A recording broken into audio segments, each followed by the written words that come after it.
Hi guys, welcome back to another video. If you're new to my channel, welcome. I'm Noelia. I talk about all things curly, beauty, and lifestyle. So for today's video, as you guys can see from the title, today's video is going to be all about what you need to know about your hair. A lot of people have a lot of misconceptions when it comes to what you should be knowing about your curly hair versus what you really should be knowing about your curly hair. So if you guys are interested in learning what I'm talking about, don't forget to like this video, subscribe to my channel, turn on the alerts so you know when I post my next video, and I will go ahead and drop my social handle so you guys could follow me on there as well, and keep on watching.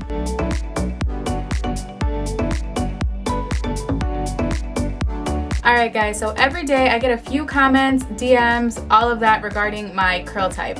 And as much as I definitely do not mind letting you guys know what my curl type is, I'm pretty vocal about it on my pictures, my videos, all of that.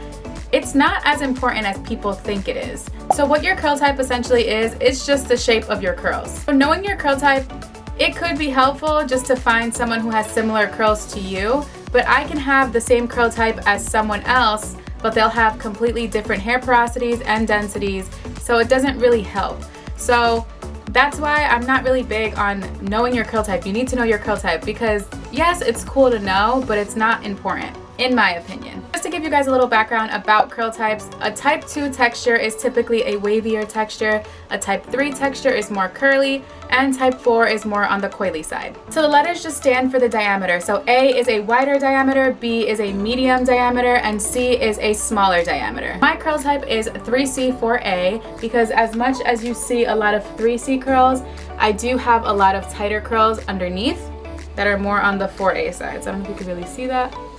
So my curls, they definitely vary. So it is normal to have two different curl types, especially when you're transitioning, you may have more than two. But what I do find more helpful is you knowing your hair density. So what is your hair density?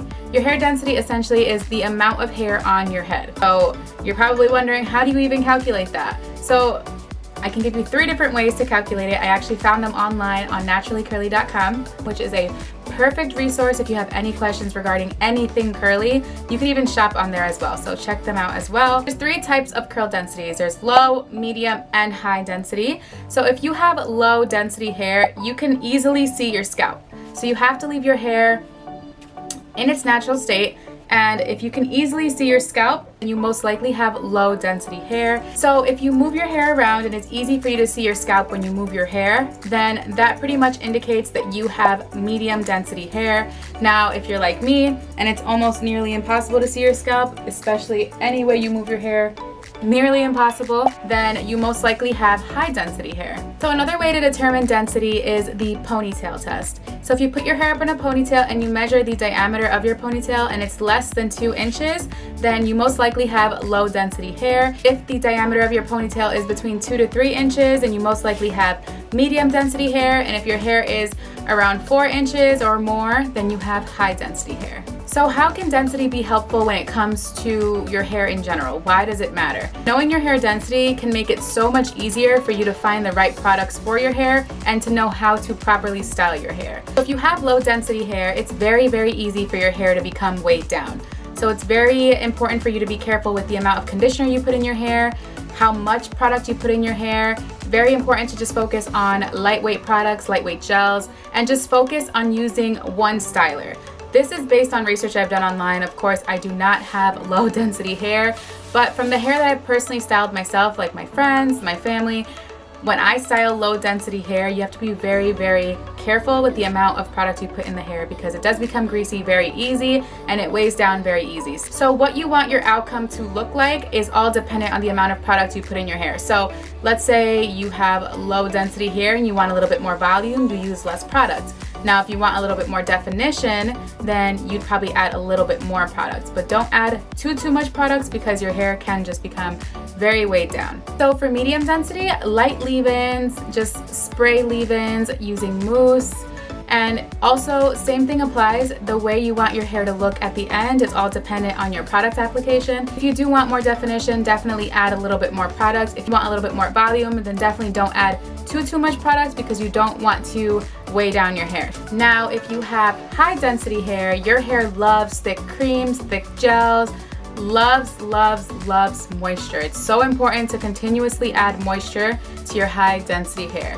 Now, I'm talking high density curly hair, because you can have high density straight hair, and this does not apply to straight hair because you don't want to add too much products because your hair will also become weighed down. High density hair has an easier time absorbing heavier product, but again, same thing applies as low and medium. The way you want your outcome to turn out, at least I can speak for myself, if I want more volume, I tend to add less product.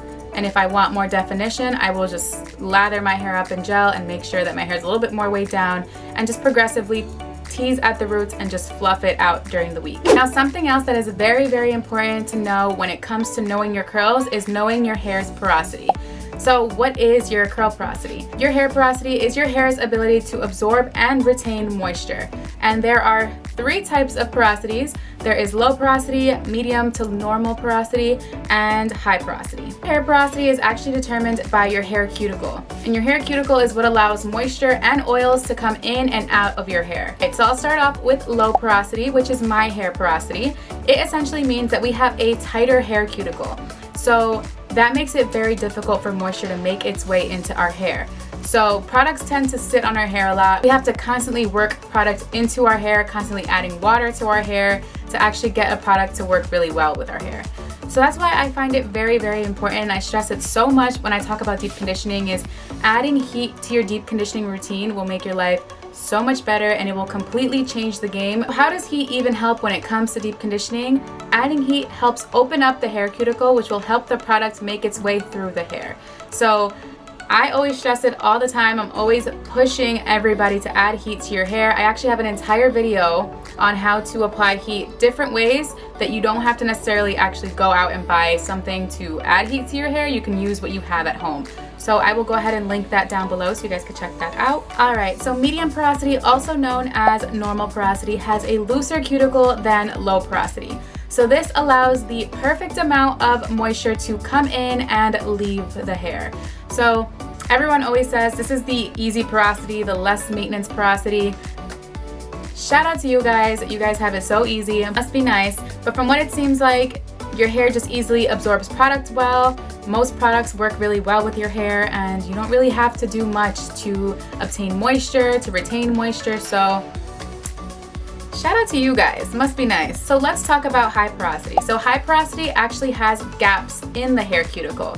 So it makes it really difficult to actually retain moisture because moisture seems to come in and come out very easily. Your hair porosity can be genetic, so you can naturally have high porosity just because, or if you have chemically processed your hair, if you straighten your hair a lot, it's very, very easy for your hair to become high porosity. And yes, your hair can change. Porosities do change. So you can at one point have medium porosity hair, and if you continuously do, let's say like keratin treatments, you straighten your hair a lot, you can become high porosity. So when it comes to high porosity hair, it is very, very important to deep condition.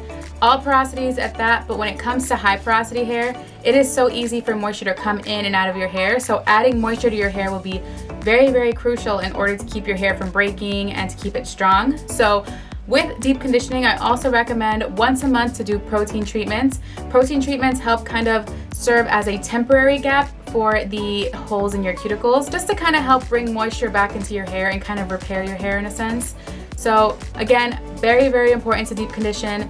Definitely look into doing protein treatments if you do have high porosity hair and you don't already. Using sealing products, so using sealing oils, sealing butters, super important to help keep whatever moisture you already have in your hair just sealed into your hair. So how do you determine your hair porosity? So there's 2 tests that I know of. I don't know exactly how accurate they both are, but I will show you guys anyways.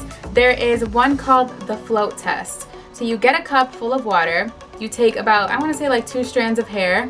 Don't rip them out of your hair. Just brush your hair, see what comes out. Don't rip them out, but if you rip out one piece, no big deal. You don't necessarily actually have to pull it out of your hair. Just go to your old brush, grab some hair from there, throw it into the water. Let it sit for about 2 to 4 minutes. If your hair after 2 to 4 minutes is at the top and it's floating, then you have low porosity hair. If your hair is at the bottom, just sunk completely, then your hair is high porosity. And if your hair is just kind of just sitting in the middle, then you have normal to medium porosity, which And another test is the slip and slide test. So what you do, grab a strand, use your fingertips and slide your fingers throughout the strand.